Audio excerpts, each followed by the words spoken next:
down your microphone? Instead of, because normally I just have all my communication shit just go directly take from directly voice meter, but instead for the Hangout thing, I just change it to my direct mic input. So Interesting. it's either one or the other. So. Do you guys have a link for Pokemon news? Because I haven't read any of that shit. I mean, I don't. No. Do you guys even want to talk about it?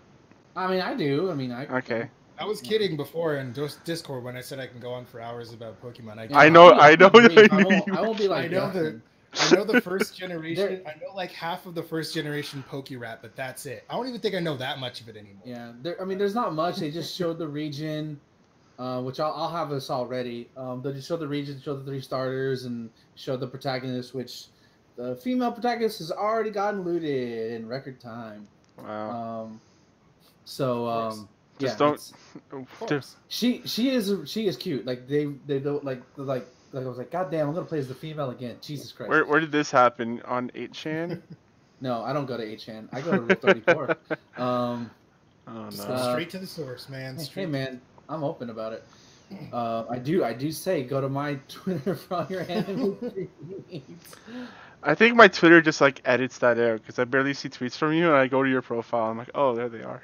Yeah, I retweet too. I retweet a lot. That's the weird thing. I feel like I don't see like the people in my main feed that I want to see. Instead, I usually see, oh, your friend retweeted this person who you don't give a shit about. Yeah. Like, Yeah. okay. Like, I only see Lowe's tweets really. Like Justin's tweets I don't see, and I don't see Ben's. Well, I don't really weird. tweet much. I just retweet art that I like, or like if I do tweet, I'm either angry, or like I'm like giving a bad opinion, or I'm like generic tweet here. So I just retweet everything. Nice. Here's some art. It's much more interesting than me. Also, you retweet like stuff you hate. I see that. Well, that's the only thing I see. Including the president. Yeah, fuck him. Listen, man, we all have our therapy, okay? Yeah. Hey. I have started blocking people like a lot. I'm like, you block. Yeah. I block MatPat, block. I've blocked anybody who says PewDiePie, block. I'm like, nope, done. I don't need you anymore. What's MatPat ever done to you? I don't like his videos, I can tell you what he doesn't do. Research. Yeah, well, not anymore at least. I haven't liked this. I subscribed to this channel for a long time ago because like it kind of got like, okay, dude, it's just not fun anymore. Well, after a while, it's evolved into just like, hey, I'm gonna make shit up, and hopefully the developer Scott Cawthon of Five Nights at Freddy's takes influence from my theory and puts it into the game. That's what it turned into for a while. It was the theories that were shaping that game. That's when it got stupid. That and like after like the 10th one, I'm like, okay, Pat, how many fucking theories can you come up on Five Nights at Freddy's? I like the first like maybe 5 or so. Like I was like really into it. I was into the lore. I didn't care about the game, but I was like, yeah. And then there's like, you know, like people coming out like saying he's not what he seems and all this stuff. I'm like, you know what? I'm just gonna distance myself. I'm not gonna judge the man, but I'm just like not gonna want to see your content on my feed or on my social media. I don't trust famous people. Yeah. Whether they're famous on YouTube, whether they're famous on television, I don't trust Hollywood. I don't trust none of y'all motherfuckers. That's the quote of the week. I don't trust famous people. He has the Stone Cold mentality. DTA. Don't trust nobody. Don't trust anyone. Mm-hmm. DTA. I want to do a bit too when you introduce us when we start the cast. Oh no. Lo wants to do a bit. This is gonna be fun. Oh, it's good. It's gonna be good. I did cry on the bus on Tuesday though. Yo, we're streaming. You want to share this? Everything was fine, but like, Lo, you grew up in did you grow up in Southern Northern California? Southern California. Did you ever? If you didn't, I wouldn't be surprised. But did you ever hear of her? You probably heard of her now, but like Selena back in like the mid-90s. Oh yeah. Yeah. So like, you know, being in Texas, like she was like Thomas probably has never heard of her. Maybe now. Who? Like, Selena Gomez? No. Before this is the Selena Quintanilla. She was a huge young I guess country Spanish artist, Mexican artist. Like folk music? Is that what it is? Like, no, it wasn't folk. She wasn't folk music. She kind of like blended. She kind of like blended. But she was huge in Texas, right? She was definitely she's like a queen here. You know, she's like a folk hero. Not necessarily Austin, but like she was born in Corpus Christi, and she was murdered almost 30 years, 25 years ago. Yeah, What? 95. What are we talking about murders for? Well, I'm talking about this because like so before she was murdered this month, in 1995, she had a concert in what was in the Astrodome. It was her last concert. It's beautiful. I have my aunt attended that concert, and then a month later she was murdered by her best friend. And she wasn't that young either. So this past weekend rather, and I didn't hear about it. This country singer who I've never heard of did a cover for one of her songs, and like not only just did a cover, but the stage was exactly like how Selena had it in her last concert. And like as a kid, and even now, like I don't really like a lot of Spanish music because a lot of it sounds the same. Because a lot of the dudes that sound the same. Versus hers had like a mix of rock, a little mix of everything. It felt different, you know. Even as a kid, like she was one of the first artists I grasped onto. Jennifer Lopez started her in a movie about her. It's actually really good. Nice.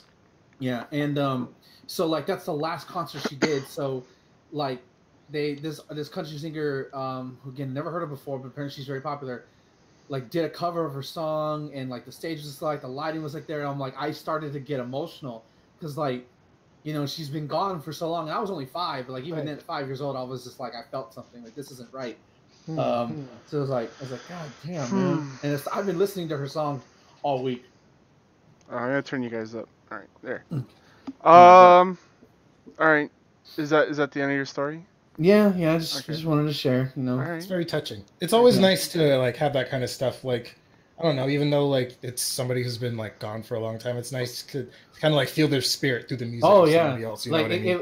it was good because like it's to know that you know she's been gone for so long, but like the crowd was just like cheering, and so you can hear them singing along to the lyrics. And it's just like, you know, it's great. Like I don't know if she'd be making music at this time, but like I think at the end before she died, she's like, well, I kind of want to settle down. I don't know if I want to do this all of my life, you know. She wants to have a family, but then you know, the good die young, you know. So, yep. All right.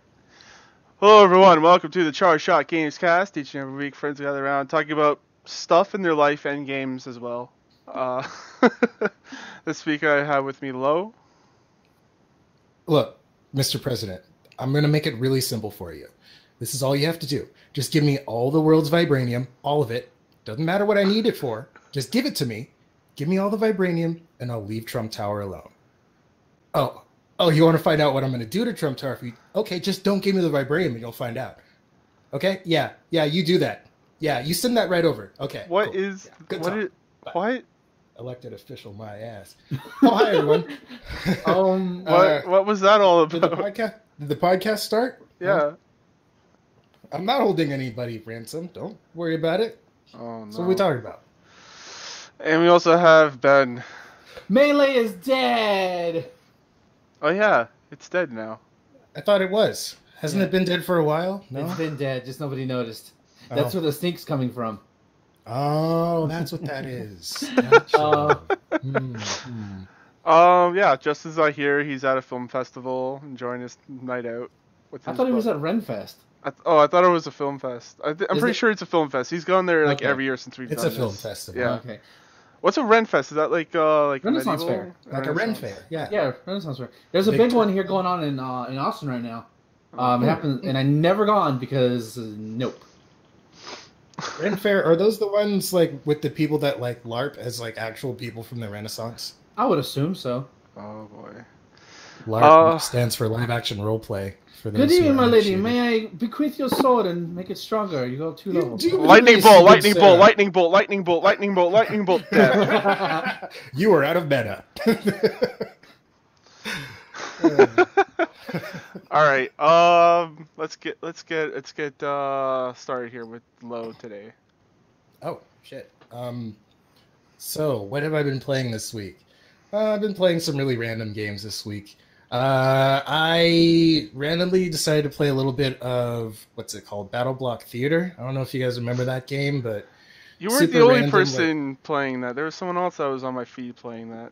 Really? Yeah. Cool. That's weird. Yeah, I was just cruising through my library, and I'm like, yeah, I'll play a couple of levels. Sure, why not? And then I was over it. And the cool thing about that game is you can upload your own little like custom like faces or heads for your character. You just upload them to a certain file, and you can. So I was playing as Luigi.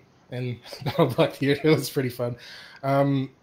Let's see. So I was playing that, and then I ended up playing a little bit of Castle Crashers. That's cool too. A little bit. Playing of a lot of action. co-op games. Yeah, I guess so. Yeah, huh? On your own. Yeah. Anyways, so then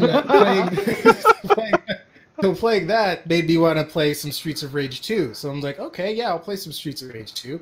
And then I realized that in the Sega Genesis Mega Drive Super Collection, whatever the hell they call it, it has Steam Workshop support. And I'm like, okay, like what mods could there possibly be for this game? So I looked, and there was one for Streets of Rage 2 that actually lets you play as like all like the bosses that you fight throughout the game. And like a bunch of like hidden characters, and you can even play as Adam from like the very first Streets of Rage, and who was never seen again for some reason.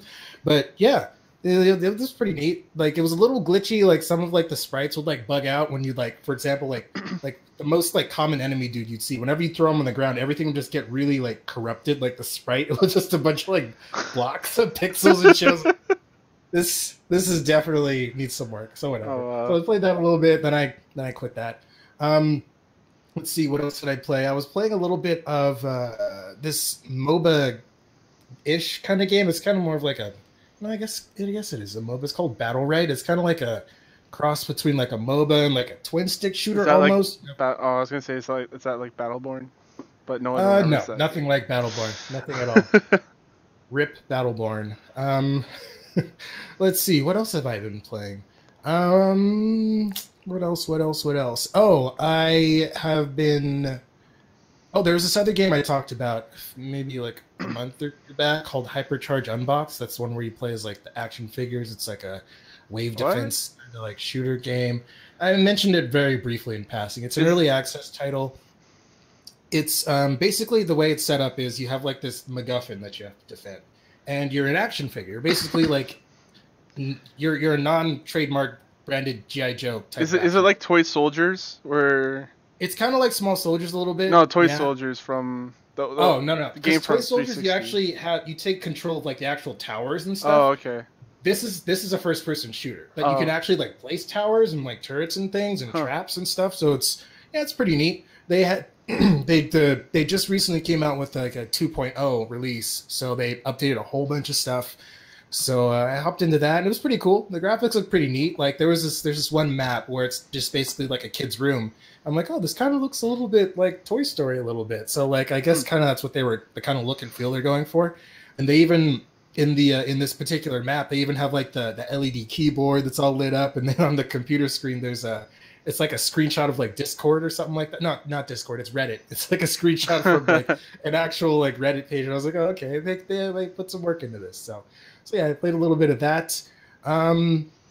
Let's see, anything else that I played? Oh, I gave the Resident Evil 6 an install. So I didn't actually play any of the story yet because I just wanted to see if Ben actually wanted to co-op that with me, or I will. I mean, if you want to do it solo, that's totally fine. Maybe I can do like a playthrough of it or something for the channel. No. Let's do it. Let's. Okay, cool. I want to elbow drop zombies with you. Because I just jumped into the mercenaries mode, just kind of like hey, shoot all the zombies as fast as you can thing, and the controls are pretty cool. The controls are pretty good, So it's just a matter of actually getting into the story and seeing. Can you guys record that? Put it up on the site? Oh yeah. I'll let Lo do that. And yeah. All right. Yeah. Sure. His computer can handle it. Yeah, most definitely. Lo's gonna like, okay, and I press the record button on that, and Ben, are you okay? Recording on his computer destroys yours. That's how much of a potato it is. Yeah, I know. I don't know what happened. That'd be funny. Wow. That would be funny.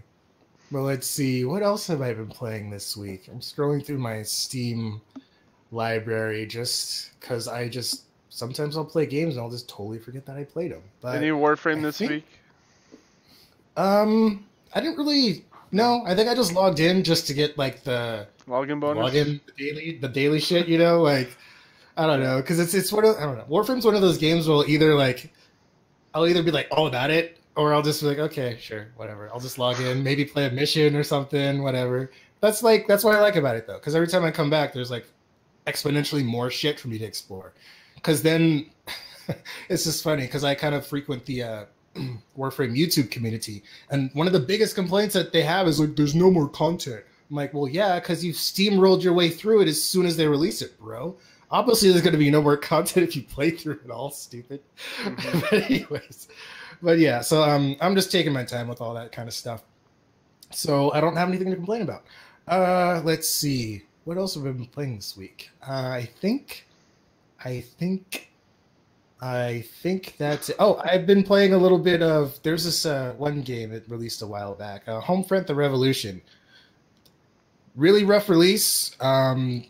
Performance was not on the level at all. So then they patched it several years over a couple of years, and you know it's playable now. So it's just kind of my game I'll jump into because it's got the big open area, so I can just run around and just this game stuff. Yeah. It's a cool game when it works. It's just like I like that first Homefront was all right. I heard the first one was a little more like Call of Duty. Yeah, I guess this one's a little more like Battlefield in the sense it's more that open it's like world, a big open map and stuff. Yeah, the stealth is still kind of like I kind of like this because stealth is an actual like element in this game. You can actually like sneak up on people and things like that. I don't know if it's the AI just being stupid, but whatever. But yeah, it's a cool game. It's it runs on the Cry engine, so take that as you will. I've had mixed experiences with Cry engine games. Sometimes they'll just be great and amazing and flawless and beautiful. Other times they'll be really rough. So, what else? Oh, yes. So I actually got I started a 14-day trial for the Xbox Game Pass, right? So I'm like, I'm going to try Crackdown 3. I'm going to try Crackdown 3. Why would you try Crackdown 3 after I told you about it? Just to make sure, because it was there, it's free. There's like nothing else in the library I really wanted to try at the moment. So then I installed it. I'm like, yeah, this is exactly kind of what I thought it would be. It's pretty rough. So then I installed I think it's got State of Decay 2. Yeah, I think both those games have co-op, so we could do that over the weekend if you're interested. Okay. State of Decay 2 I found a little more interesting just because I played the first State of Decay and it was rough. So this is significantly less rough. It's it's not the greatest looking game out there, but it doesn't need to look amazing for me. But yeah, so I was just kind of running around a little bit, just hitting zombies and stuff. So I don't know, it's a pretty cool looking game. So yeah. I'll play it a little bit more. Let's see, anything else other than that? I don't think so. I think that's it for this week for me. Just a big old weird mixtape of games. Ben, how's your mixtape going?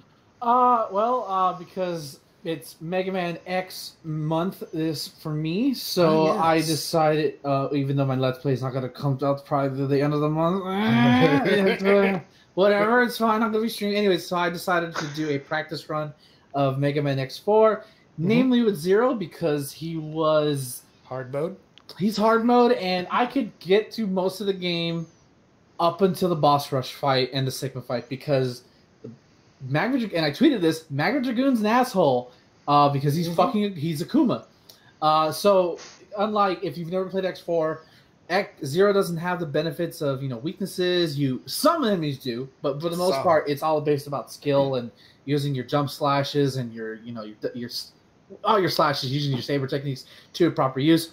And finally, I did it. It took me multiple tries, but because my goal was to go through the boss rush without using any of my energy tanks to have them both for Sigma. Ooh. Because Sigma's final form fucking hurts. Mm-hmm. So I managed to do it. Both Magma Dragoon and fucking the lion guy, I can't remember his name right now, with the biggest Slash Beast, Guile, who thinks he's Guile because he's got flash kicks. Or heel flash. Yeah. Whatever it is. And but I did it. I was stressing out super bad. But I finally did it. I even put up a little 30-second clip on my Twitter feed. So that felt good to finally do it. And then I promptly just let's just play as X just to do it. Right? So now I can firmly say I completed Mega Man X4. And I'm ready to do the Let's Play as soon as Shovel Knight is finished uploaded. Which it is. And it's coming out and it'll be yours. Cool. Then But the game that's kind of distracted me for the most part this week has been Mark of the Ninja. Ooh, Have good. you played that before? No, I got it. When it was announced for Switch, the definitive edition or whatever it's called now, the Ultimate Edition, something like that. Remastered. No, it's just called Remastered. I was like, well, this looks cool and it looks stylized, so I bought it for Christmas. Thank you, Thomas. And and like, I'm not traditionally a fan of stealth games. Like I've played Metal Gear Solid, all of them, and but like I wasn't the biggest fan of like hiding. I'm the kind of person who likes to be in your face and Shoryuken in the face. And, you know what's fun is that you can still play Metal Gear Solid like a action game. Yeah, 4 definitely. Every time I felt like I tried to do that in 2 and 3 or even 1, I felt like I was punished for it. So I just played them stealthy. And of course, Assassin's Creed. I love Assassin's Creed 1 through Brotherhood. And but this game is super cool. So you're this ninja who has like these marks, and these marks give you special abilities. And it's really open. Like you can distract enemies by hitting lights, and it's like all based on sounds and placing. Like you can terrorize guards. Like, so say for example, I kill this dude and I drag his body and I see a guard below. I can drop the body, and then some guards will start freaking out, like, oh god, and start shooting. What happened to Jim? Where is he? Yeah, and then you'll get like spike mines. So like, say there's a light, you can throw the spike mine, and as long as it's before the range of where the guard will hear it, so he will destroy it. You can like get it along his walking path, and then dead. You can upgrade your skills to do like ceiling kills, hang underneath like Batman. Like it's super fun and like super open. Like I feel like they made it to where you can do it in multiple ways. Yeah, there's a no kill option. You can go. Yeah, which I didn't do. I was like, you're all dead. Except for one section in the game that I played where it's like you get your weapon taken away from you because of a story reason, which I won't spoil. But like, so it was like super. That was the most tense I've been in the game so far. Was just like, oh god, I can't kill you, so I gotta find another way around. Okay, and like go out and slowly crawl. All right. What's interesting is that like with a ninja, you would think they're very stealthy and like very like agile. Like no, this guy feels like hefty. Like there's a weight to him, and that's on purpose because if you run a lot, like what I love is that like how they do sounds. Like if you run, like a little circle will come out, and when you're running, you're especially like on metal or something, it creates a huge sound. So like guards can hear that even if you're underneath the ground, and so like you're emphasized to like slow down, take your time. You're not supposed to run. But I just love all the unique ways you can go about it and just trying to sneak through the places. And the story is really good, and then the art is really good. Like I love the visual style for this game. Like it's like part comic book, but like real kind of quasi realistic looking cities. Like it has a real good sense of environment. I love the different challenges it throws at you. I love the new abilities you get. Like again, I don't like playing stealth games, but like I love this one. It was really cool, and I've died a lot. Like I've been caught multiple times, but I still want to keep playing. Like, okay, what if I approach the situation this way? And I love the optimal challenges you can get that allow you to upgrade your items. Like those are fun. Like open all the vents instead of just 3. Let all the dogs sniff you and potentially risk getting caught because dogs can sniff you out. Although I do love that you don't kill the dogs. You just judo chop them. I was like, please don't let me kill the dog. Like, please don't make me kill the dog. And I press the Y button just to see what happens. Just like judo chop. Like, okay, thank goodness. What about zombie dogs? You would kill a zombie dog, wouldn't you? I kill a zombie. Well, zombie dog's already dead, so I would just be putting it out of its misery. So you don't know. There could still be some of Fido back in there somewhere. No. Fido died when he got hit by that car that one time. But it's really fucking dope. Like if you're hanging for like I feel like this is what that Batman Arkham game that for the 3DS that came out, like that side scrolling one. This is what this should have been, minus the killing, of course. But it's super sick. And like now I have like, and you can unlock different costumes, and I have a costume that allows me to carry 2 attack weapons instead of like 1 attack, 1 distraction weapon. So like my favorite thing to do now, and maybe I'm sadistic, is to like. There's a weapon you can equip that's like deadly bugs. So I love to see 2 guards, and I'll chuck the bugs at them and it'll eat one guard alive, and then the other guard will start freaking like, oh no, oh he's like just irrational fear, and I love it so much. I'm like, yes, dance, my pretties, dance. But it's super fun. It's super tense. I don't know if there's a difficulty, like if you can change difficulty, but to me where I started the game at, it's that perfect level of difficulty where it's definitely going to kick your butt if you're not careful, but not too easy that it's a cakewalk if you're not paying attention. I like that. I like a fair challenge. Yeah, I don't even think it's that long, and then it comes like a DLC, like an extra chapter, like a prequel story, which I'm going to play. Maybe I'll have to go back to it when it's done, but after I've beaten the main story. But so far, it's been really, really good. God, what else did I play this week? I mean, Smash. I've been playing more Smash. Love that game. Not much to say about that. Frack.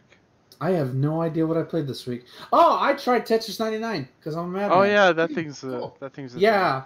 I got murdered. I got murked. Like I got 99 place one time because I was just like, what's going on? You got 99 problems, and Tetris is all of them. Yeah, because like I learned, because here's my dumbass thinking. Yeah, I've played Tetris before. In the back of my mind, flashbacks into Dr. Mario and Puyo Puyo and Sonic Mean Bean Machine, where the rules are completely different. And I'm like, what? Wait, I'm matching up the colors. Why aren't they going away? Oh my god! Yeah. So you did it wrong. I did it wrong. And then I realized I have never played a game in Tetris properly. Yeah. Oh, okay. Well, no, you're half right. Tetris Attack was like that. It had a little like. It was more like a Mean Bean Machine. I yeah. So Tetris like Attack. I don't like puzzle games that much. But then I watched a YouTube channel. It's at the Jay Chin's or his Did name's you James Google Chin. how do I play Tetris? And that's No, what came up I and did. you I looked did. at it? I was watching a live stream of a fighting game player. Well, he's not a fighting game player. He's a commentator who I watch frequently, and he was like, he really loves Tetris, and during like this, like, well, how about an impromptu beginner's guide? And I'm like, okay, well, I guess I'll watch this. And then I started applying the practices of it. So you didn't look up how to play Tetris, No. but you ended up watching a video on how to play Tetris. I'm watching a stream that somehow It just happened. It just happened, exactly. Let it happen. Okay. It let it happen. I was like, okay, and then I started doing it, and my highest placing was 40th, so I'll take it. Is Thomas face desking right now? Listen, I didn't play. I'm putting my face in my Logitech steering wheel. That's what I'm doing.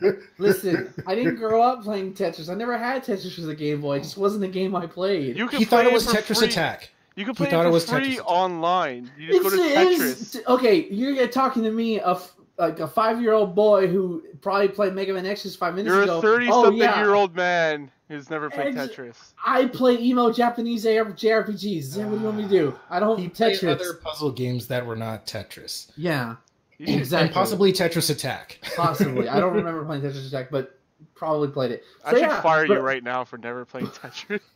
I'm playing it now. I'm playing the Battle Royale version. I have a slightly unrelated question. Does Sonic Mania actually have like? Is it just that one boss fight that's like the Mean Bean Machine, or can you actually?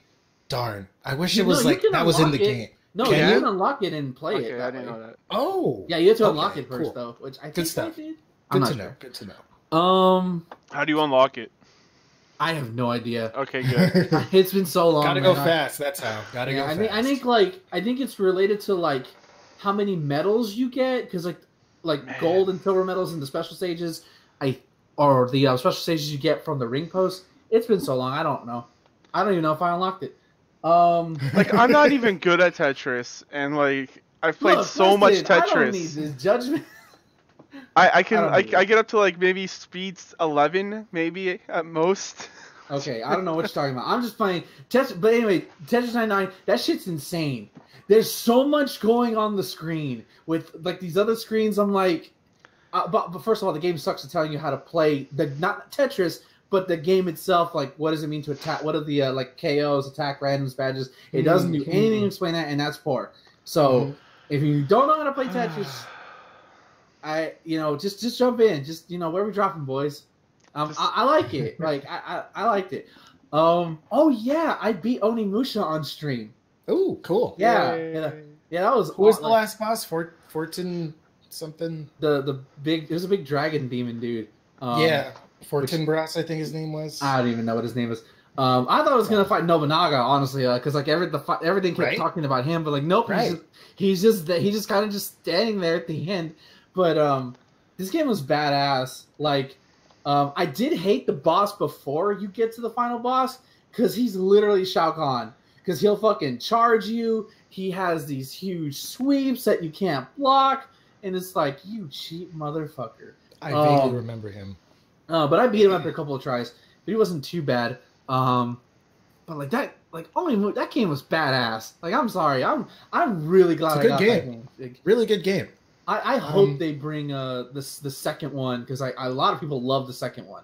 Yeah, I think you'll like the second one. I hope they bring it to Switch. And that whole series is just underrated. The third one was a little and then there was one after that, which basically was just kind of like a hack and slash, kind of like adventure type of game. It was still fun, but like it wasn't the same as like the original. You know, it wasn't like Onimusha, or it wasn't like Resident Evil, but with samurais, basically. Right. So yeah, and again, I'm really glad that like having played Devil May Cry 1 and not liking it, and then turning out and playing Onimusha, a game made around the same time, loving it. I don't know what I don't. You didn't like Devil May Cry, huh? Yeah, it just didn't. Everything felt too close. Versus Onimusha, I felt I had a room to breathe, even if I didn't. Okay. I felt like I was in control of my space.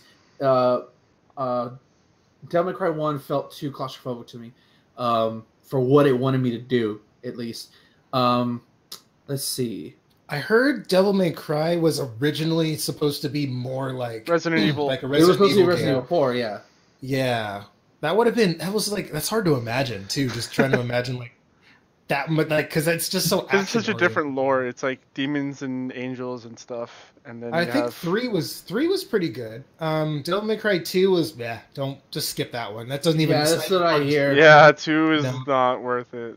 The best part of 2 is unlocking Trish because she actually has the playstyle from 1, and I actually really like the playstyle from 1. But yeah, don't skip 2. You play 3 maybe. 4 is all right. 4 introduces the Nero, the new character. He has like introduces Nero the hero. Yeah, I'm in that game. Only I'm white and have white hair, and you're very emo. Myself, very, very much so. And you have a sword that's a motorcycle. I never used the room. I'm like, that's such a waste of time. Like, so why would weird, I do this in the middle of a fight? It's like, hold on, guys, let me rev up my sword so I can make it more powerful, so I can hit you harder. Yeah, I think on easy. How does that even work? I played that game on easy mode, and it just revs it up for you. So like, I just didn't have to bother with it. Oh, I never played easy mode. Maybe I should have done it that. I played it on normal. I think you might like Devil May Cry 3 because it's a little more. I feel like there's more space, like the areas. Yeah, that's what everybody tells me. Until you fall off the tower and you have to work your way back all over again, which happened to me. Yeah. I mean, like, I'm gonna say a controversial opinion here. So what? You hate DMC or Devil May Cry. I don't hate DMC, but I like technically the first DMC game I played was the reboot. And that's a good one. Yeah, that's a good one. It was good. Yeah, they actually really good in that one. Finally, no, people that actually have taste in good games agree that's a good game. Here's the thing: the people that don't like that game, they hate it because they don't have their white hair Dante. That's basically it. Dante's not the same Dante. Oh no, he looks more like Channing Tatum than Dante. But I don't really care. As long as he can kick people's asses. I felt like a badass playing that game. Tipping around and doing those combos. But yeah, I think that's all I've played. Again. Not much. I went back to Street Fighter for a night, my once a week Street Fighter that I had to pull myself back from not playing too much. And last night I was playing like, okay, one more. No, that connection was bad. One more. Did you did you punch a bunch of guys? Did I what? Did you punch a bunch of guys? I kicked a lot of guys because I played Chun-Li. Okay. Nice. Yeah. Did you play Skullgirls at all this week? Did I play what? Oh yes. Happy birthday. Skullgirls. Did you play that at all? Not this week. I have it on Steam, but yeah, me neither. I think I might not even have it installed. Because I've been meaning to play that again. Because I was like, oh yeah, that's a really good game. Yeah, it takes like a second to download. That's how small that file is. It's like a gigabyte, I think, if that. Yeah, exactly. We should play though. I have no idea what I'm doing in that game. It's been 5 years. Me neither. Yeah. But that is it for me. Oh God. What? Nothing. I was just like, I'm trying to think if I couldn't remember because I didn't play Yakuza much to my sin. Okay. I haven't really played a whole lot of anything different other than Destiny and Anthem. Cool. Yeah. So what I'll do is I'll just talk about my raid experience, which I had a couple weeks back, but I didn't talk about it on the show. I like your raid stories. So, yeah, it's my first time I did a raid ever in that game, and the game's been around for like a year and a half now, or so. And I'm like double the power level for the first raid, so doing it our first time, it was pretty easy to do, but you just need to have someone there to tell you like what to do. And it's actually a pretty cool raid. It's divided up into 4 sections. One is a gauntlet. Like you go into this area, you have to like call out symbols and numbers and have people shoot the symbols and numbers to get you through. And you kind of just run through, grab the balls, and run around.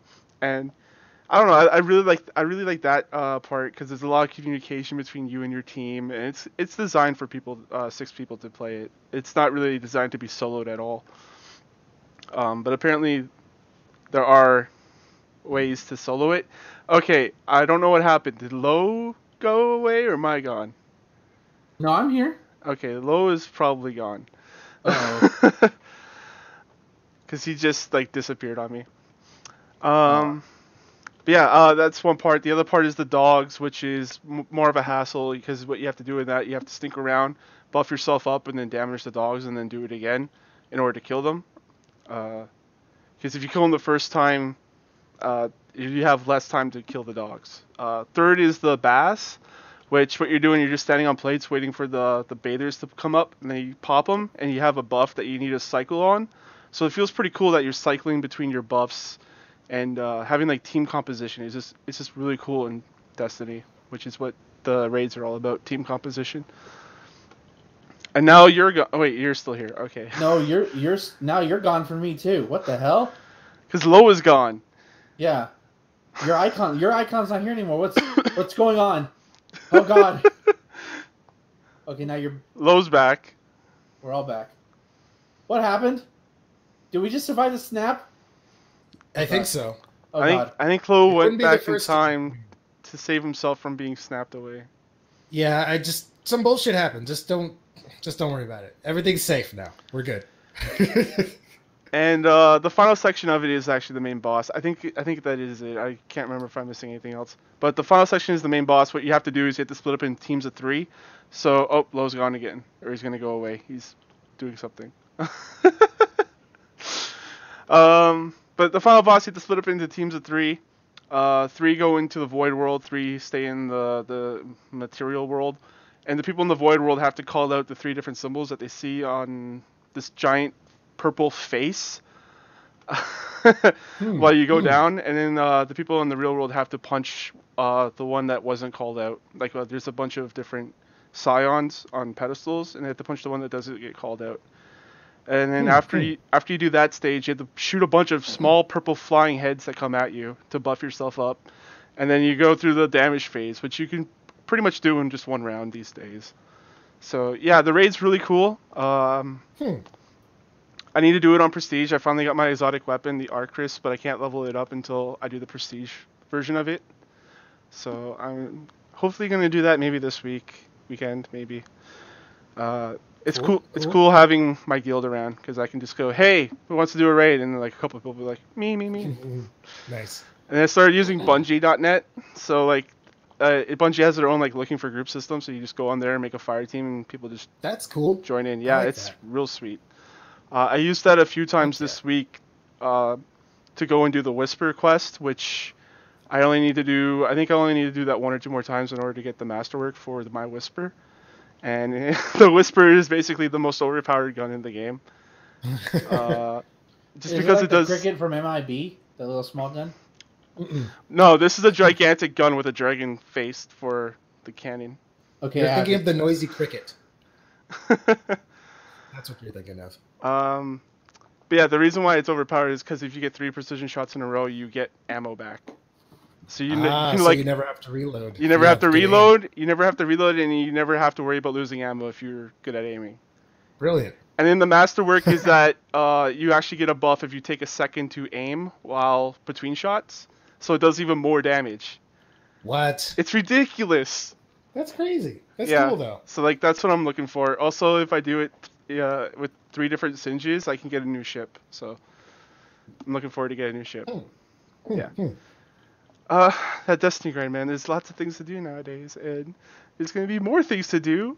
Thanks to this. Do you think Bungie's just gonna? Do you think Destiny 2 is gonna be like pull itself away from like the BattleNet launcher? Since eventually it will. It'll have to.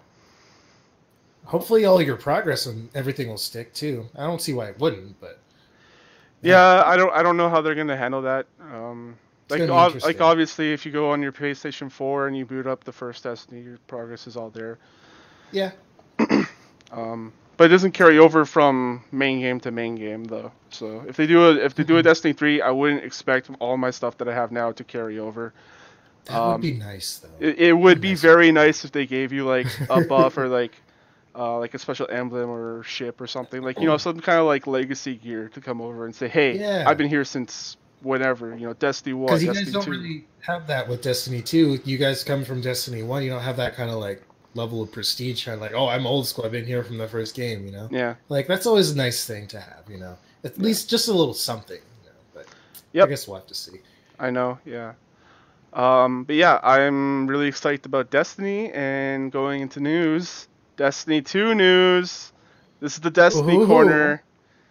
Season of the Drifter is coming out next week, Tuesday, March 5th.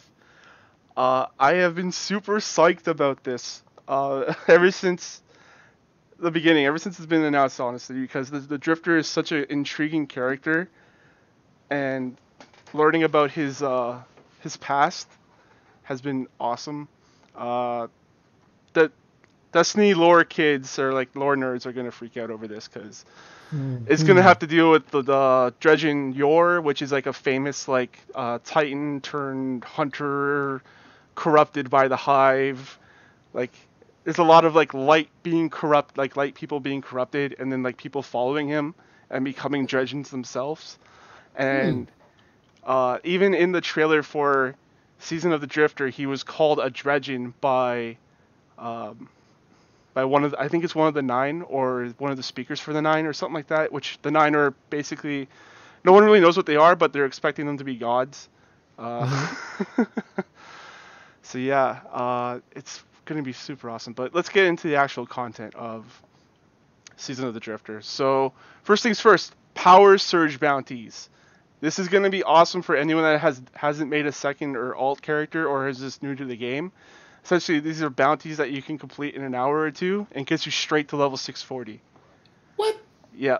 So you don't have to grind super long hours in order to get up to be able to play the content in Season of the Drifter. That's cool. Yeah, that's really cool. That's a really smart way to do it. Because I remember I was telling you guys about a friend of mine who was grinding his way to get up to 600, so you could do the forge stuff. So this way they have it so that you can be prepared going into the new season. Yep. Also, new game mode is going to be Gambit Prime. Wait, the original Gambit? Optimus? Gambit and Optimus do the fusion dance. Oh, that actually sounds badass. Like Optimus Don't Prime. You have to be like the same size? I got it for that to work. I got it. Optimus Prime with like a big ass trench coat and a bow staff with purple and red. Boom! Somebody make that. And he has a gun. And he has a gun that shoots exploding playing cards. Yes. Oh. Science asks. What's that fucking phrase? Science asked us if we could, if we never thought if we should, or something. Ask if we should, yeah. So with Gambit Prime is coming a couple of new maps. They're going to be Gambit Prime exclusive going in, and then they'll eventually come over to regular Gambit. There's going to be specific gears for Gambit. There's going to be gears. There's going to be gear and vanity things for it, so that you play a specific role. Because in Gambit, there's 4 people on your team. It kind of just evolved like this. There's the person who basically shoots everyone and makes all the boats drop. There's a person that runs in and collects all the motes. There's the invader, and then there's the person that clears out the people that block the bank. So they're going to kind of make it a little bit more obvious for people that are maybe not keen on the meta or like know how to play the game, even though it's been out for a while. It's kind of cool that that it kind of developed, like these different roles developed. Were they like official from the beginning? They were just kind of like, oh, just do your thing, or people like when it first came out, people had no idea, right? But it kind of right. If people want to get really good at this, or like they go in with their own team of people, they kind of just assign those roles. That's cool. It's almost like a sport. Yeah, it's pretty sweet. Like and if I remember correctly, you're pretty good at this mode yourself. I remember seeing you invade a couple of times, just wiping the whole enemy team. Like, how the hell did you do that? Yeah, like, they even I don't even know what it was. Like, it was crazy. I normally don't invade because I like that's a lot of pressure on me. You know, like I don't want to. Yeah. Oh shit! I just knocked over my rum. Running back. But yeah, I actually streamed out some Gambit grinding because it's ×3 Gambit points this week. So I actually invaded the team twice and cleared them out both times. I killed them all both times. It was pretty sweet. And we were actually chilling behind in that game, and that actually made us catch up and win that round, which was insane. That's crazy. That's crazy. You were crazy. Yeah. It was fun to watch. Yeah, that was easily my best Gambit game I've ever done.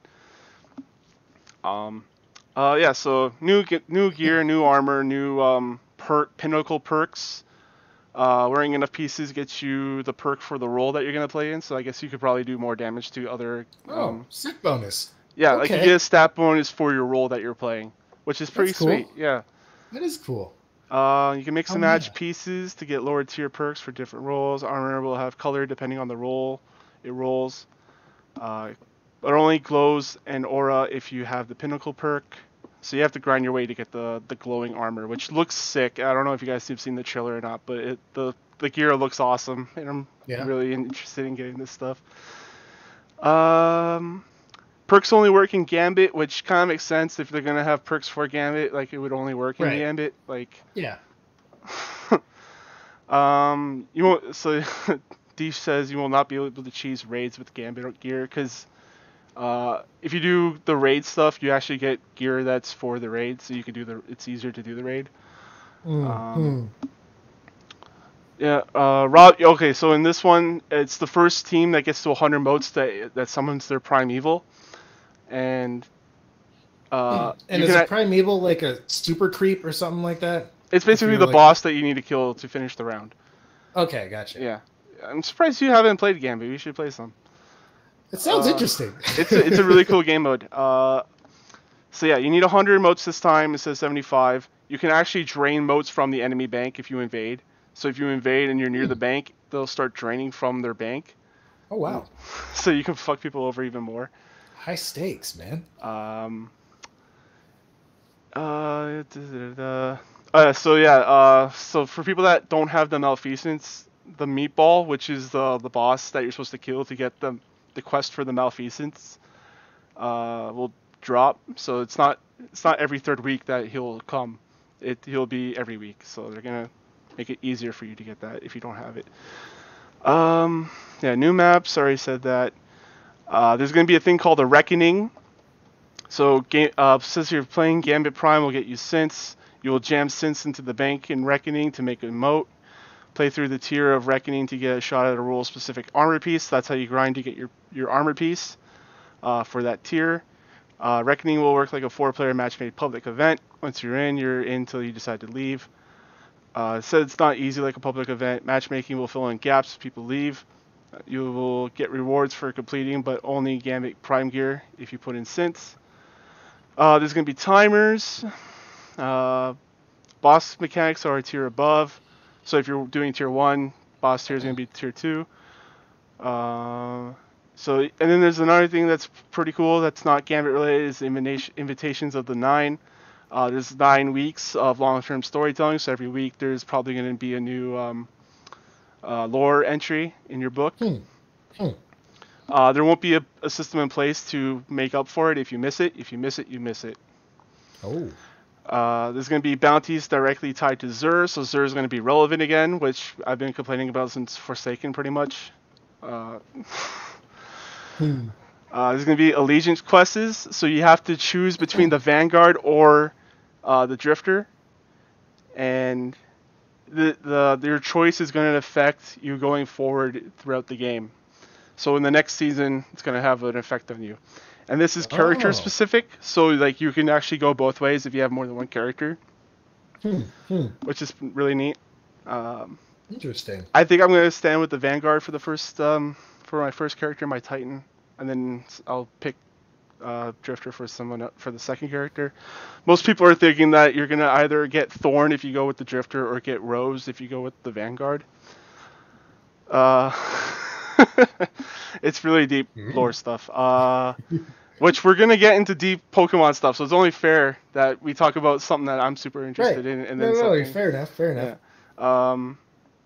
Yeah. Like I'm really interested in the Allegiance quest because that's gonna have an effect on you going throughout the whole life cycle of the game. So that's pretty sweet. Cool. When can I mod in anime girls into Destiny? Never. Hopefully, never. If that happens, They don't even allow overlays in Destiny 2. God. Like you can't have like a Riva Tune or any of that shit. That's how I know Call of Duty is the superior FPS game. I can mod in anime girls. Oh gosh. Check out the video. Video is super cool. They even updated their timeline for what things are coming. Season of the Opulence is after Drifter, and then they also hinted at something else that's coming after Opulence, which is probably going to be their main, like a Forsaken type of DLC. Which I'm thirsty for Destiny. Are you? I couldn't tell. All right, let's move on into Lowe's shirt. What? Oh yeah. He's wearing a Borderlands shirt. You're not watching. Yeah. For I didn't notice who it. are watching the video, yeah. Borderlands 3 reveal imminent. Gearbox Maybe? teases never-before-seen reveals at PAX East 2019. Per the official PAX East 2019 schedule, Gearbox's main theater show will happen on March 28th, the first day of the event. The show's description says, this is the opportunity to get a behind-the-scenes look at Gearbox software and Gearbox publishing, along with the latest news and updates from the makers of Borderlands, Battleborn, Brothers in Arms, and more. You'll have never-before seen reveals, exclusives, and surprises, so don't miss out. So they're going to show stuff that they haven't shown before at a press event. Surprising. It's gonna be Borderlands the pre-sequel VR. Oh yeah, they did put Isn't out there Borderlands VR. Yeah, they did. They did Borderlands 2 VR just recently, and they're like, "Hey, here's this. You're welcome." I'm like, "What the fuck?" No one asked for this. Like, who asked for this, Gearbox? Like, I remember like seeing the commercial. I was like, "Really, whatever." So it better be something good. That's all I have to say. It's Gearbox. It's not going to be good. It better be acceptable for me by my standards. That's all I have to say. I Gearbox guess used to be cool. that whole company is trash fire to me as far as I'm concerned. Yeah, Gearbox used to be cool. Like they did, I think it was Blue Shift, right, or Opposing Force. I can't remember. They did one of the Half-Life things, and then they did the Halo thing. Maybe both. Yeah, and then they did Halo for PC. Yeah, that's right. And then I really enjoy those Brothers in Arms games because I really loved like Banner Brothers at the time, and it was pretty cool. Like I never played those. It's a strategy shooter, so like it's kind of like think XCOM, like but yeah, think like XCOM, but like real time. And you can give like squad commands and stuff like that. Yeah, you give squad commands. Flank is it as bullshit on the percentages of trying to hit your enemy? No. Yeah, XCOM is a little bullshit on the percentages. Yeah, but this is real time, so like your aim actually matters. Good. Cool. Fuck you, XCOM. Which I really liked. they're not going to do anything in Brothers in Arms, even though they left it off in the cliffhanger, and that's my own personal gripe with them. Unfortunate. And then they had Borderlands, which was really cool. Like, a lot of people played Borderlands. Me and my dad would play it couch co-op, split screen style. Yeah, it's a fun game. The thing is, and then here's the thing. No, go ahead. I was just gonna say, here's the thing: if this is Borderlands 3 that they're working on or that they're going to announce, like, here's the thing with Borderlands: they started like finish whatever you were gonna say. Okay, just to finish up the timeline, and then they showed off Colonial Marines, which turned out to be a whole shit stain. Where they allegedly took money from that game's development to fund Borderlands 2 and made allegedly, that's why I said allegedly, and made Aliens Colonial Marines a shitfest that it was because they didn't care, and meanwhile their other pet project, fuck Borderlands, fuck Gearbox. Allegedly. And then after that, they had the pre-sequel, I believe, which kind of just like was like a fart. The game nobody asked for. Yeah, no one really cared about that. I didn't even know what it was. I never even bought it. I'm like, what the hell is this supposed to be? I've had that game. I've had people ask me to play it with them for multiple times, and I've never finished it. Yeah, that's just like a fart in the wind. And now they're just kind of like gone radio silent on me. Like, I haven't heard anything about them for a long time. And now, like, I was waiting for a 3 for the longest time. So now that there's maybe some hints of it, it's just like, for me, where I'm at personally, here's the thing. Borderlands 1, they had like a really cool idea, right? They took like the whole, they kind of, I don't know if there was any like looter shooters really before that, but there was like probably Hellgate London. That's probably about it. But yeah, they basically popularized the looter shooter, which I love. So they did that. Then they did Borderlands 2, and then the pre-sequel, and then just nothing. And then in the meantime, you got Destiny coming along. You got games like Warframe. You got all these other looter shooters and stuff. You got the Division. Like, that's really awesome. Then it's just like, how... It's like, dude, it's like you took a leave of absence, and everybody just took your idea and ran with it. And then they just... They made it better. Put so much shit, and like they so they have it's a tall order to fill, basically, because if they just come out with like another Borderlands game with like procedurally generated guns, I don't know if I'm gonna buy it, because to be honest with you, like in Borderlands 2, one of the things with me was like, I get a gun, I'm like, yeah, this gun's my shit, I fucking love this gun, I'm gonna use this gun forever, I'm gonna use this gun till I die, and then like and then another gun drops that's like twice as strong as it. I'm like, well, and it's a purple, not a blue. Like, come on. Right, and I'm just like, but like, I really like this gun. It's accurate. It's got like a good fire rate and all this kind of shit, but it doesn't matter because like the algorithm popped out a new gun with like higher stats and shit. I heard the pre-sequel had something where you can kind of like reforge your guns into like, but I don't know. They need to. I don't remember that. They need to do a lot of stuff if they want this game to be relevant. A lot of stuff. The main thing for me is, for Destiny 2, one of the absolute things that I love the most is that infusion system. It's like, hey, I love this gun. I'm going to use this gun fucking ever. I'm going to use it. Then I can, because it's like, oh, there's a more powerful gun. I fucking hate this gun. I'm going to take it and I'm going to put this gun because I fucking love this gun. I'm going to use this gun. There's an inside joke between me and my friend. He loves his Crimson because whenever he gets a precision kill, it heals him. So he's never used anything else other than a Crimson for his primary slot. Nice. For the longest time with me, it was that origin story gun. It was like no big deal. It's like it wasn't even like that flashy or that special. It was like, yeah, it's my gun. This is my jam. Then I got another one. It's like, yeah, fuck you, origin story. Yeah, origin. No. And I like the idea of like a bazillion guns in a game, because that sounds like, hell yeah, more guns the better.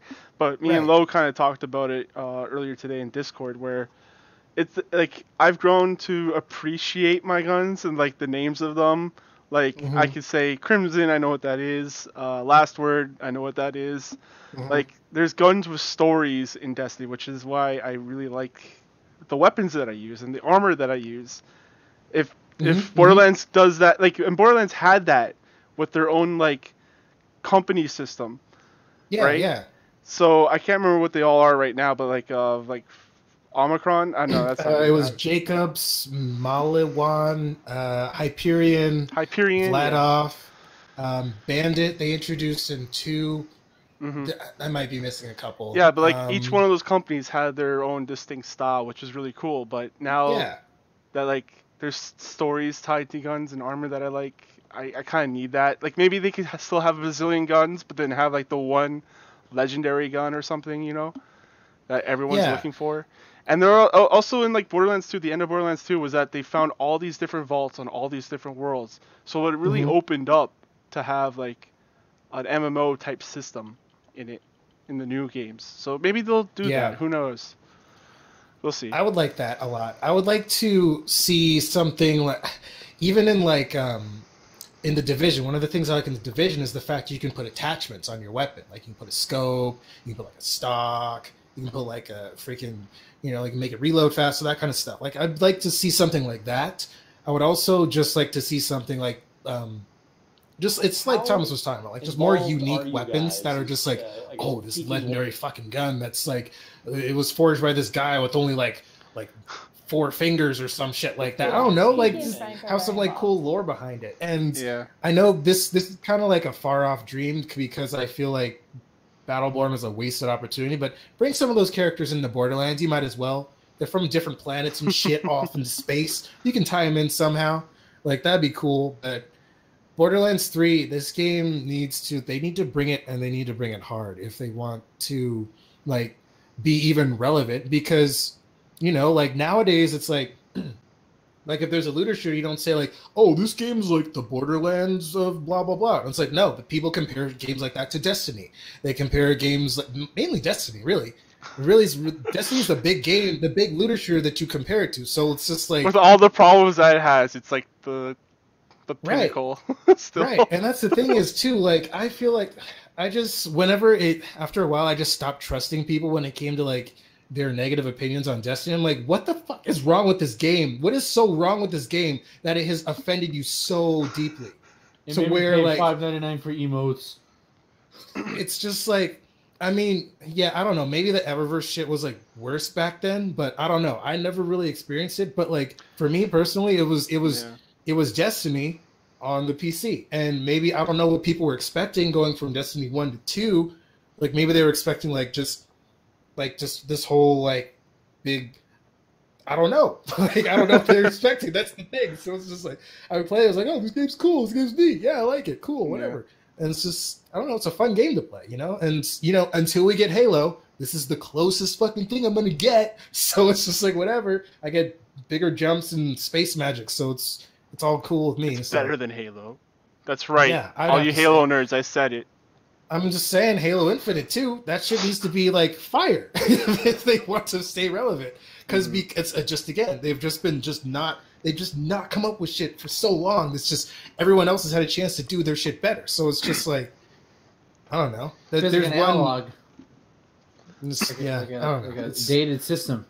Just going back to Destiny real quick, because Ben brought up the microtransaction stuff. They are making a change to their microtransactions. Microtransaction. Cool. Microtransactions. So what they're doing is they're actually just getting rid of the prismatic facets, it would give you a random dice roll to get what you want. You just said gobbledygook to me. I swear. Yeah, I don't know what that is. Okay, so like, say you have one, like you complete a bounty or you complete a mission or something, once a week, and you get like dice that you throw at a board, or no, you get a dart and you throw it at a dartboard and you get whatever is on the dartboard. So they're getting rid of that system, and what they're gonna have instead is just like a bundle of like a box bundle that you can just buy if you want it. Like if you want that thing, it's like, oh yeah, all right, I'll take that. Oh, okay, that's cool. So it's just like, you know what you're getting. Know what you're paying for. Yeah, you that's know what perfect. you're paying for. Right. That's perfect. So like the thing is that people are pissed off because they can't get their free thing every week. Which, like, honestly, if you're a Destiny player like me, you didn't even need them. Like I have 3 stored in my locker that I can't use because I have everything. Yeah. That's probably just more just to keep people. That's one of those features that just, we got to keep people coming back, you know, like every week or whatever. But I feel like there's enough like weekly activities and stuff that give you they'll give you an Ingram or whatever. I was like, hey, here's an Ingram. Hey, here's an Ingram. Oh, you leveled up. Here's another Ingram. I know I know Justin said he didn't like the shader system because they're consumable shaders that you use on your armor. You get those so fast. Oh my god, I know, right? Like I keep saying that. Like I have thousands of shaders in my locker and in my inventory.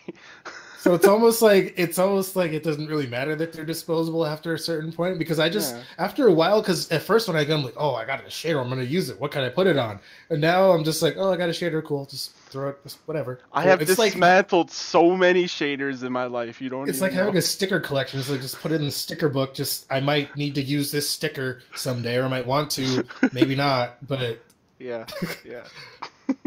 But yeah, moving into Halo. So, it turns out Halo Infinite will be a spiritual reboot for the Halo franchise, according to 343 Industries. What does that mean? The rebooting a game is like the panic button. It's like, oh shit. It's the oh shit button of it's not a reboot. It's a spiritual reboot. Spiritual. What is just yeah, you're just adding words now. You're just adding words. They should have just said we're gonna Breath of the Wild it and just leave it at that. Alright, while Halo Infinite is effectively Halo 6, the team is bringing their experience with the entire Halo franchise to bear to developing the new game, which aims to recapture what makes Halo... Okay, they're just saying, like, we know you guys like the original Halo, we're just going to do that. That's what it sounds like to me. It's like, yeah, we did the Halo Master Chief Collection, and people really liked that original feeling Halo, so we're going to go back to doing that. I guess, all right. But I don't know, man. Like, I need my sprint buttons in FPSs, man. I can't run. That's what I'm saying. Like, no aim down the sights. I'm like, you want to go all the way back to Combat Evolved? Are you sure that's what you want? I don't think that's what you want, you guys. Like, well, I think that's what they mean by like spiritually a reboot, because like they'll take like maybe how movement in combat feels, but like everything else would be slightly better. I don't know, man. I don't give a shit about Halo. I don't know, because that's another thing. Halo is like one of those things. Like, hey, like I wasn't really retired, but I'm coming out of sort of semi-retirement because he's a professional here wrestler. I am. And then it's like, well, Halo, where the hell have you been? We got aim down the sights. We got all these sprintings and shit. We got like we got big armored robot suits and shit. We got jump packs and stuff, jet packs. We can wall run. Like, what do you got, Halo? What do you got? Then Halo's like, solid FPS mechanics. Boom. See, that's the thing. Like, even like, we were talking about Destiny a minute ago. I feel like Destiny is a little bit better of a shooter than. I feel like Destiny's a better shooter than Halo in the sense that you have more mobility. You know, you have more mobility. You have like these cool like moves that you can do. How well it's like, oh, I'm gonna just launch this big purple like Nova ball that's gonna explode, and they'll make everybody else explode, and then everybody else that they explode next makes them explode, and that kind of shit. It's just like, I don't know, like, it's just again, same thing with Halo as with Borderlands. It's just they have to like, they have to have a solid plan. And they have to like pull it off like brilliantly in order to stay relevant, because there's so many other developers that are just doing shooters, and they're just doing so much more with them now. It's just like, what are you gonna do? Or what are they gonna do that that pushes the envelope even further? Because that's kind of what Combat Evolved is known for. They're known for like pushing the envelope as far as like first person shooters. So it's like, what are they gonna do now? Yeah. Like they were the pinnacle gonna add of a battle royale mode. That's what they're gonna do. No, I will not buy. You guys hate Battle Royale, like what? I don't hate them. I just don't like how much they're shoved in my face. It's like, hey, you want to play Battle Royale? No. Battle Royale is the Roman Reigns of video games. Wrestling reference? Yes. Nodding, smiling. All right. No, but like, yeah, Halo was the pinnacle of FPS shooters on a console. Like, they kind of made it the thing. And now they're in this point where like they're not even like the number 3 game. They're not even number 4. They're like their relevancy died with Halo 5. Yeah. Even 4. You might even say 4 because of how mediocre that game was. Yeah, it's kind of a shame because Halo was really cool. Yeah, it was king, but you can't be king forever, baby. I think if they want to stand a chance, this is just me personally because I'm just that type of gamer. I think they need to go back to just like telling like stories and telling them really well and telling them so that they flow well. You know what I mean? And it's just like because one of the things with me with Combat Evolved was like the level design. Like the level design, it was designed around the story that was happening, that you were playing this Roland as the Master Chief. Okay, you got to go from here to here, but there's like all this other stuff that you can do, but you just got to use all this stuff to get from here to there, basically. But Yeah. I don't know. For me personally, I need Halo to be a narrative shooter, or focus on narrative first and shooting mechanics second, maybe. But I know like they have the online, like the multiplayer fan base are like rabid for that stuff, so they have to cater to them as well, you know. Right. And I feel like they haven't really done great by both. Yeah. I'd have to agree. I mean, because here's the thing. Like, you can get here's this thing. This is kind of like a joke to me. Like, you can go into the Microsoft Store right now. You can download Halo 5 Forge, and it's just the level builder. You can just build levels. You can download it for your PC. You can't actually play Halo 5. It's just the Forge. It's the dumbest thing in the world. And I guess like the multiplayer is functional too. I played like a few matches, but like, oh really? I got my butt kicked upside down as soon as I like spawned in. But yeah, I mean, it's I don't know. I think when they said they're going to go back to spiritual successor, they're probably going to go back to taking out classes, because that's kind of the thing that kind of like they went away from Halo. Like Halo Online Like multiplayer and stuff. was not loadouts. It was like go on the map, get your weapons, pick shit up, and OSP on-site procure, get your weapons, and then start playing the game. Mm-hmm. And so maybe they'll go back to something like that, which is kind of like a Quake. Style. Yeah, which is like kind of like a Quake style, right? Or a Unreal Tournament. So maybe they'll go back to that for multiplayer. That's cool. Yeah, it's because like I feel like the player base, their core player base, really got upset with loadouts and like that kind of stuff. Yeah. The thing in general, just like the whole kind of arena shooter, I feel like it's not catching on like it used to. Because I mean, you got Quake Champions and shit like that. So I don't know. Maybe Unreal Halo Tournament, like people don't know that game Unreal exists. Unreal what? It's only with the game they named the engine after. Like, you know, no big deal. It's just it's just sad. It's a shame, you know. But maybe Halo's special in some way that people still like hold on to that kind of like arena style like combat, like towards like, okay, you drop into the map or whatever, pick up whatever's there on the map, and that's what you use. Otherwise, you know, you just kind of have like your pistol or whatever it is, your standard like weapon that you start with. So I don't know. I guess we'll just have to see. But me personally, I would love to see some more narrative stuff. I loved like playing through.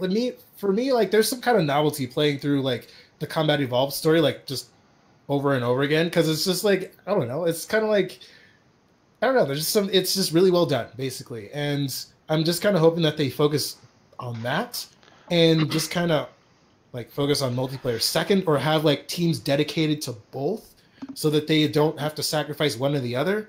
I don't know. Yeah, we'll with Halo 5 they had the opportunity for a good story, because they had like, what was it, like Master Chief versus, I can't remember the guy's name. Like there was supposed to be like this huge like butting heads, like an ultimate fight, you know, and then in the game itself it's like they meet up, they fight maybe a little bit, and then don't they like punch each other a couple of times, and then they're like, I love you, man, and it's like, oh. And then you're introduced to all these like random like other Master Chiefs that Master Chief made friends with, which they weren't in the other games at all. They were in like the books. It's like the Infinity War of Halo or some shit. Yeah, Interesting. All right, that's enough Halo talk. You mean Destiny talk? No, let's talk about Destiny. All right. So, the Dreamy City. All right. Kingdom Hearts 3 DLC is in the works because they couldn't finish the game, and they need people to keep playing Kingdom Hearts games. Wait, how long was the game being developed for? You're gonna make Justin mad by saying if you. I forgot. It's technically only been a couple years of in-action development, but it's been like 13 years before the last like number before 2. But they had to like start over at some point, right? No, they were still making a PS2 game at the time, and then they're like, oh boy. Well, I mean, it says have here, any of the Kingdom Hearts had DLC before, even? Like, I don't think so. No, it was before all that. I knew that felt weird. Let me read the story, guys. In an interview with Japanese publication Dengeki Online, this is from Google Translate, Nomura revealed that free DLC, so that's good, would likely come to the game as incremental updates as they are completed. And paid DLC would be larger and possibly grouped together to be released before the end of 2019. One such free update includes the critical mode difficulty level. So it's just like a new game plus, I guess. Paid DLC would likely expand the story, potentially filling in details on characters that perhaps weren't fully explored in the main game, a la Final Fantasy 15. Jinx. Nomura. Oh, Nomura. For example, when asked about the character Zion's revival, I guess this is spoiler shit, so sorry. Don't say that, yeah. Sorry, I spoiled the don't listen to this, even though I already said that. Don't listen to this. Put an MLG air horn over it. Blah blah blah blah blah. Something descriptive in the future. It's just funny to me that they Kingdom Hearts fans were looking for closure and they still don't get it. Oh, the closure in a video game? Haha. Fuck you. Chrono Trigger ain't got no fucking closure. Chrono Trigger was an amazing game, though, as a result. Yeah. One of those endings left you wanting more forever. It's never gonna happen. Forever. All right. Moving on, we got Mortal Kombat 11. Johnny Cage. He's in the best game. Fatality of all time. Johnny Quest. Now. Oh yeah, Johnny Quest. Y'all saw his fatality, right? Dude, I'll play Johnny Quest. Hell, oh, this is Johnny Cage. You lied to me. So, for those who didn't watch it, his fatality, and if you like Mortal Kombat 1, his original fatality was he would uppercut your head off. In this one, he uppercuts your head off, but he doesn't get it, and then you'll hear there's a movie marker. All right, cut, and it's cut, take 42, and he's still not coming. It's still not coming off until finally he gets it off, and he gets stuck on his hand, and he just chucks it at the screen. Fucking love it. That's funny. But it's also Johnny Cage looks super ridiculously fun, and he's always been fun. Keeping up the fighting game stuff, let's talk about the lineup for EVO. Yeah, the Evolution Championship Series this past Tuesday. We had the March Madness selection party of which are the 9 games which will be featured as the main stage EVO. And I'm gonna go list these in order as they were announced. The first one up that was announced was Tekken 7. So still in there. Hype. Yeah, still in there. Had Tekken's hype, man. Tekken's great. That's cool. It is great. Next up is the granddaddy of them all, the mainstay that was never going to go away, Street Fighter V returning again. Of course, not a surprise. Street Fighter will always be at EVO. After that, we got, honestly, a bit of a surprise, but Blaze Blue Cross Tag Battles coming back for a second year. That's cool. It's an awesome game. After that, we have the newest kid, one of the newer kids on the block, Super Smash Bros. Ultimate. And this is to quote Mr. Wizard, he expects, or he believes that Smash Ultimate will break Street Fighter V's 2016 record of having over 5,000 plus entrants, which is insane. Yeah, yeah. Street Fighter's first year. That's a huge bracket. Yeah, yeah. So, and they think it's gonna. And as of right now, Smash Ultimate is the leading game in terms of registration. Wow. I believe it. After that, it was announced Dragon Ball FighterZ is coming back to EVO. A lot of speculation that it might not come back because of the whole Toei rights thing, But apparently they settled something out, or they pay a licensing fee, or whatever. But it's coming back. Much to your alarm clock, it's coming back. But it's coming back. After that, another new darling and a game that's been away from EVO since 2012. Soul Calibur 6. A Tale of Souls and Swords will tell its tale on the grandest stage of all for fighting games. I actually like how that sounds. So nice. There you go. And then next up, another new kid on the block that's not technically out yet, but it's the goriest game on the block. Mortal Kombat 11 is confirmed for EVO 2019. Already? So, yeah. And then here's the shocker. Here's the one that kind of made everybody go, well, one of two shockers. Samurai Spirits is gonna be a main game at EVO, not even released yet. Which is a Samurai Showdown game. Yeah, like when you said to me Samurai Showdown's coming, I'm like, wait, what? The first game? It's what? called Samurai Spirits, but they call it even in their Twitter they call it Showdown. It's weird, but is it like an American? Is it like a Western release or something? No, it's SNK.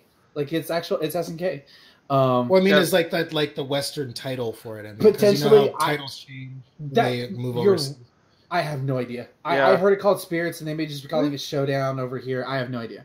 Yeah, it's possible. But we'll just call it Showdown for simplicity's sake. That was kind of like the big oh shit. So that means now we're at the final placing. So we have left to choose at least the obvious ones. We had Guilty Gears Revelator 2 still on the block. Dead or Alive 6 still on the block. Of course, Blaze Blue, you know, Central Fiction, whatever it's on version right now, and of course, Super Smash Bros. Melee. The 4 obvious games that could potentially be the final 9th spot. And what was the game that was announced for EVO 2019? The final game? It was neither of them. It's Unignited Birth EX Latest ST.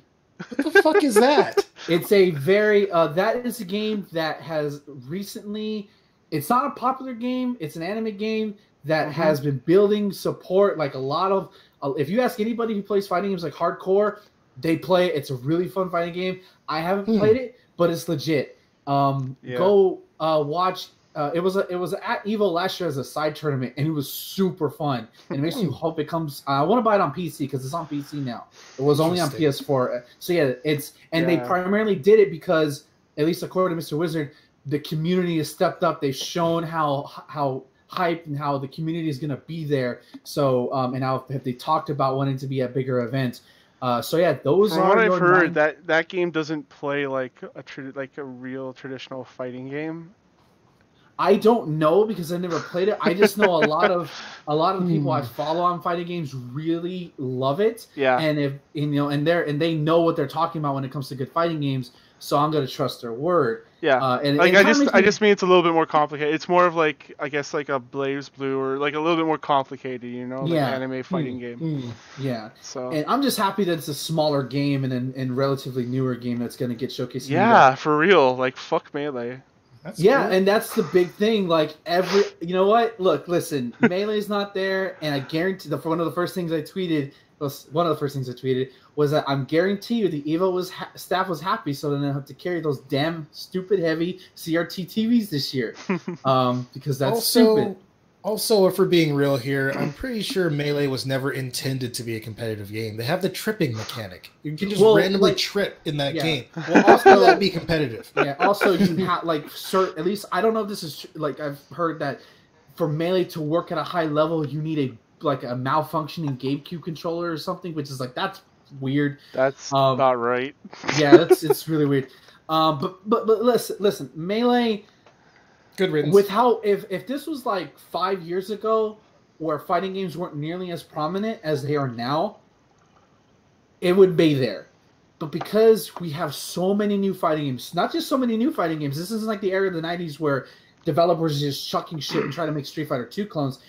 Developers are making sure you play their fighting game. That's the only one, and you get DLC, regular updates, you know. And as old as the game as Melee is, it sooner or later was going to get the axe, especially with Ultimate and how huge encompassing that game is. For real. Different roster, different players from different Smash teams are coming in, you know. And the thing is, like I've heard Melee players, not all Melee players, of course, like saying, "Well, we don't need Evo," and they constantly bitch about Evo, and now they're not at Evo, and some of them are mad about it. I'm like, yeah, like you know, it's not like, and they could easily run a side tournament. They can easily sign up for that and do that and have a kick-ass tournament. The support for it's there, I'm sure. Yeah, and listen, I will say, as a casual person who likes to watch Evo with Ben, I'll say it's good to have only one Smash game in this instead of two. You don't see like two Street Fighter games in here. Like you don't see Super Turbo or or Dirt Strike and Street Fighter 5 or Super Turbo and Street Fighter 5. I would love it though. I mean, I'm just saying. There's other tournaments though. Yeah, they're there. Like you can play Super Turbo at Evo. It's gonna have a side tournament for sure. But here's the other thing that they did to Evo that they announced on their stream. Sunday games, they've announced the official 4 Sunday games that will be the prime time slot at the Mandalay Bay, and they are, of course, Street Fighter 5, Tekken 7, let's see, Super Smash Bros. Ultimate, and Blaze Blue Cross Tag Battle. So instead of 5 games that they had last year or previous years, it's only going to be 4. And thank Christ, because Evo ended late last year because of Smash and Dragon Ball, which is, you know, That's fine for me. Hey man, Dragon Ball had the moment of Evo. Yeah, but that thing took forever, man. By the time I got to Street Fighter, I was like, oh god, I'm tired. Dragon Ball just takes way too long as a fighting game. So, and I think Evo's trying to do this because some people are really stupid when it comes to fighting games. At least watching them is that it feels like to some like you got an Evo, but it feels like you only matter to some people if your game got to Evo on Sunday in the Mandalay Bay or Final Sunday. When I think now what Evo's trying to address it somehow by putting more games on Saturday night, Friday night, Saturday night, and making that feel like Saturday night has its own thing. Because Injustice 2 was on Saturday last year, and that was a good one. And MK is going to be on Saturday. It's probably going to be one of the either that or Dragon Ball will probably be closing the show on Saturday, and that's going to be hype. Please let it be not Dragon Ball because it's going to take forever. But and of course, and I will say this right now, as much as I love Street Fighter, and Street Fighter is the mainstay, and it will most likely main event Evo as it has done since Evo's inception, I'm sure, with the exception like maybe Marvel might have done it at least once or twice. If Smash Ultimate breaks 6,000 entrants, if it breaks more than 5,000, Smash goes last. Bottom line, that's like I would let Street Fighter in this one instance. Let Smash Ultimate take the main stage and let Smash take it because it's the biggest fighting game that people are playing right now. But it's gonna be a great year. It's gonna be fun. I hope to go. I don't know if I'm gonna go, but it's gonna. I'll be at least watching for sure because it's gonna be a great year. It's the WrestleMania for fighting games, you know. And I apologize if anybody got offended at the Melee is Dead memes, namely involving a crab. What? There's like a crab. It's like digital crabs like dancing to music, and it just has text on it that says "Melee is dead at Evo," and it's just like it's great. It's the most Japanese thing I've ever heard. Yeah, it's not Japanese. There's a lot of American players retweeting it, but like I will say this: go to Mighty Keith on YouTube. He did last year. He did a sort of like how people reacted to the Evo 2018 lineup, in which that was the controversial Marvel Infinite didn't make it. The first time a Marvel game wasn't featured at Evo. He did one this year that was released today as the time of recording. It's funny.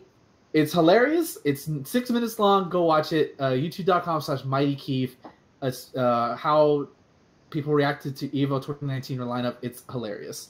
That man is extremely talented. But that's enough for Evo. That's enough for fighting games. I can't wait till August. I hope I can go and compete on the grandest stage of them all, but we'll see. All right. Melee was canceled. So is Overkill's The Walking Dead. Oh, I don't know. Was that I didn't even. I don't know. Yeah. It was Overkilled. Yeah, that was an Overkill. So I don't know if you guys remember this game at all. I remember hearing about it, and I downloaded like the beta for it, and I went to go play it one day. I was like, nah. I thought the only Walking Dead games that they were around were the Telltale ones. That's it. Honestly, after what was that one game? It was like Raid World War II or some bullshit. I was just expecting it to be like Payday with zombies. Yeah. Because it was Overkill, you know?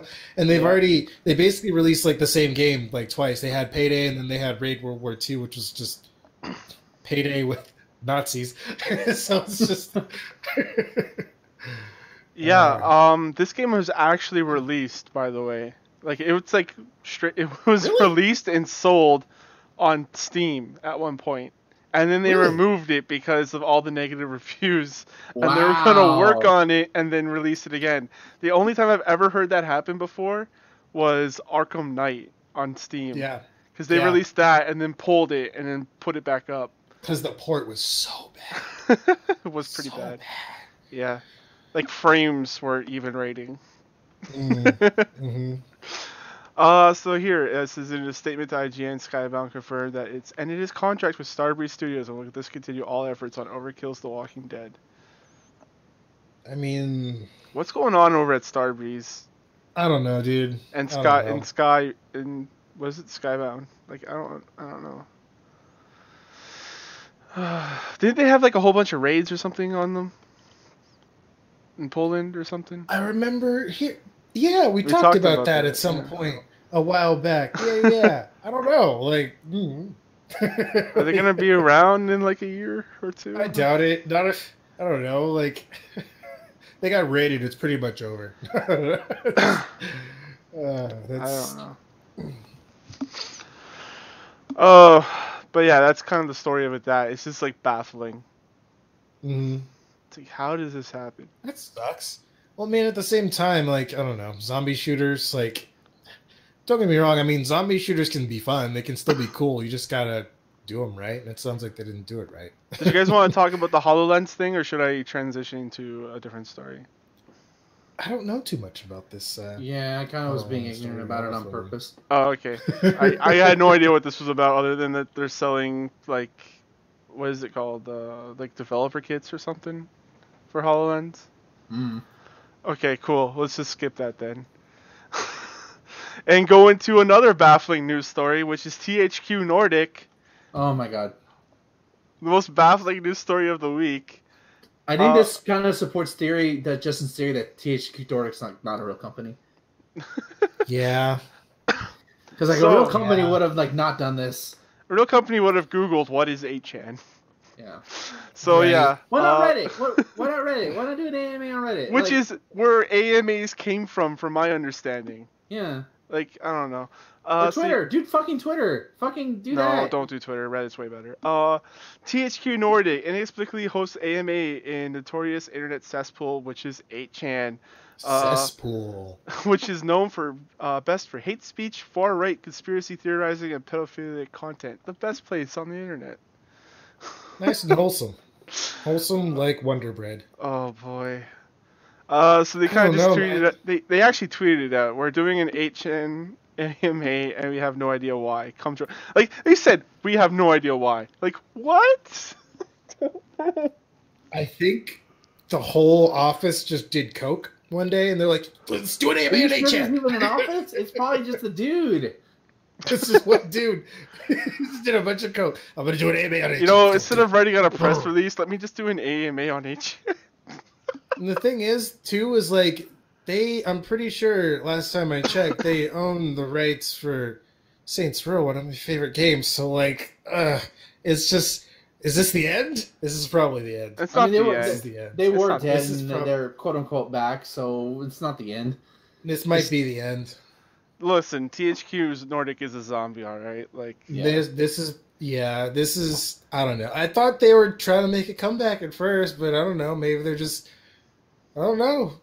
I don't know what's going on with them anymore. I can't excuse. It's like it's like you go out with that one friend who always just drinks way too much, and then he's just always makes an ass of himself. Just like, I can't make excuses for you anymore, dude. Like, it's it's I just don't funny. know. Like, I didn't even know what 8chan was until this story happened. But the internet told me what 8chan was before I looked at it.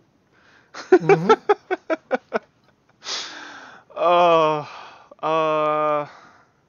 Let's see here. Too So bad. the initial tweet, THQ Nordic, 2 hours and thousands of mostly negative tweet reactions later. THQ Nordic marketing director, who led the AMA, was apologizing. I personally agreed to this AMA without doing my proper due diligence, which, what the fuck, to What? understand the history and controversy of the site. Philip Brock, you're a Brockhole, sorry to say. PR marketing director for THQ Nordic. I do not condone child pornography, white supremacy, and racism in any shape or form. That's good. He doesn't Are you condone sure? that. You sure? Like, because we don't know now. For real. I am terribly sorry for my short-sightedness and of my decision. It was actually an exclamation mark that Brock put, and promised to be far more vigorous in my assessment of these activities in the future. He said, "This was Yeah, not use about Google. being. This is not about being edgy. This blew up, and I very much regret to have done it in the first place." So he did too much coke, and then he just agreed to some shit he shouldn't have agreed to, basically. That's the only Yeah. excuse I can think of. Like the Like, how story do you here not- was that they reached out to him and were asking them for like to do an AMA on them, and they're like, "Oh, sure," and Okay. that's it. What's that?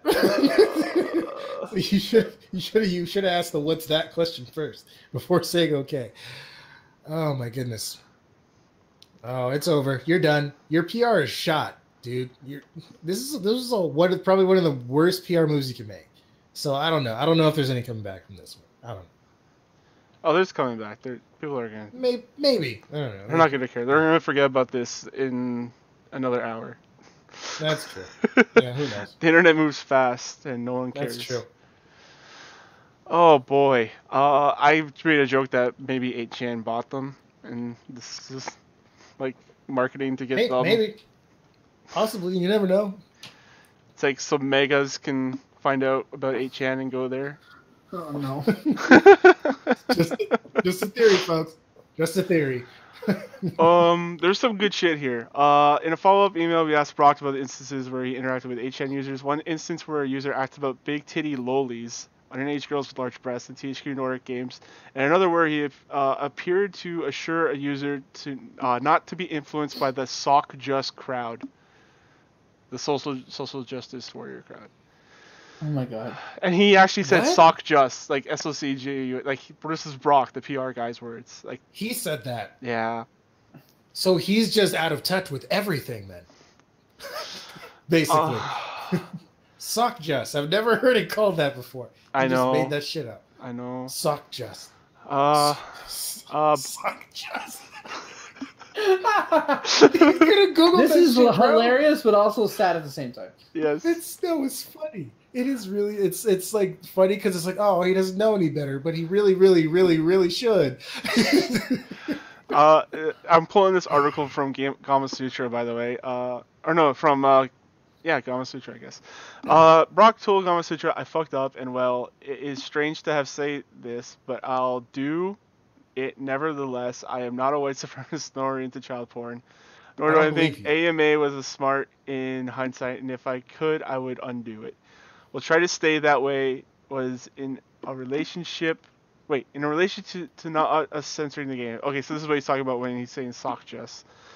Was not in relation to us censoring our games, not the SJW part. So, but I guess at this point, people write their own stories. Yes, everything I've said can and will be used against me. He's just being an asshole now. He's like, yeah, I got caught with my pants down around my ankles, but I'm still gonna blame you. You think I could be the new social media guy for THQ Nordic? I could do that, right? No, you're not racist enough. I'm not racist enough? Yeah. You're right. Boy. What a story to end the night on, huh? What the fuck? Oh, we're not gonna talk about Pokemon? Oh yeah, I forgot about Pokemon. All right, Ben, go talk about Pokemon. I'll be brief. I won't fucking bring us back up with the Pokemons. Yes. Yeah. So ended on a light note. They did in a short Nintendo Direct. It was 7 minutes long. We basically got confirmation that yes, we are gonna get new Pokemon games this year. It's gonna be 2, and it's called Pokemon Sword and Pokemon Shield, which is a nice. And then a third secret game for only Americans, Pokemon Gun. Pokemon Machine Gun or Pokemon Boomstick. Pokemon AR-15. Oh no! So it's called Pokemon Sword and Shield. It's based off the United Kingdom, which if you look at the map, I love Pokemon maps. I will never get tired of looking at them. It looks so cool. It's called the Galar region or Galar. I don't know how to pronounce it. I didn't watch the video. The Dollar region. Galar region. So yeah, it's clearly based off the United Kingdom. The character designs are clearly based off the United Kingdom. And we have our first glimpse at the first 3 new Pokemon. We got our 3 starters. We have the grass monkey known as Grookey, or as the internet's calling him, join the Grook gang, Grookey gang. Then we have the Fire Bunny, Score Bunny, which is the candidate for one of the most uncreative names in Pokemon history. And then finally, we have my boy, my sad little chameleon, Sobble, or Sobble. I don't know how you're supposed to pronounce it. So yeah, that's about it, though. Not a lot of information. They showed some gameplay, which there are people out there who are high or have bad memories because they're saying it looks like a slightly better version than Sun and Moon. I'm like, I booted up Sun and Moon just to make sure, and I compared it to this game. And like, this is not a final game. This game's gonna come out later this year, probably November. That's usually when most Pokemon games come out. This game looks way better. Like it looks infinitely better. Like character models still look a little whack. Does it look but, like a Pokemon game? Yeah, it looks like a Pokemon game. Okay, And I think that's all you really need. Yeah, and I saw some people getting mad about this, and I think like because everybody they were expecting like some kind of Breath of the Wild, like Paradigm Shift or like Mario Odyssey. Way. I'm like, they never promised you that. You put that in your head. This is the Pokemon company, man. Like they make the same game like it's every fine. year or two. As long as the Pokemon to me, as long as the Pokemon are interesting, as long as the gyms are cool. You know, there's a screenshot that shows one of the trainer going into a stadium. I hope gym battles are in a stadium where you see people cheering. That is the one thing I've been wanting since like the longest time. Like give it like an actual event feel. Like I'm a sports fan. Like I want that roar of the crowd. Like you do a super effective attack and like bam, you know, like the crowd goes wild. You should be able to pick your theme entrance. Exactly, I would love it. But I'm looking forward to it. I'm hoping this will reignite my Pokemon fever because I haven't played a Pokemon game since Sun and Moon. I skipped out on the second versions of them that came out later, and I didn't play Pokemon Let's Go. I kind of want to just out of curiosity, but it's like $50. I'm like, do I really want to do that? I might just wait for these. I hear that Go is basically like the first game. It's Yellow. It's a remake of Yellow. Yeah. But with very different mechanics. But I don't know. To me, I see this as just another fun game that I look forward to playing exclusively on my Nintendo Switch, and this is the official first like mainline Pokemon game that's coming to console. It's gonna be playing on my TV, so that's gonna be fun. I can't wait to do that. I might stream it. Who knows?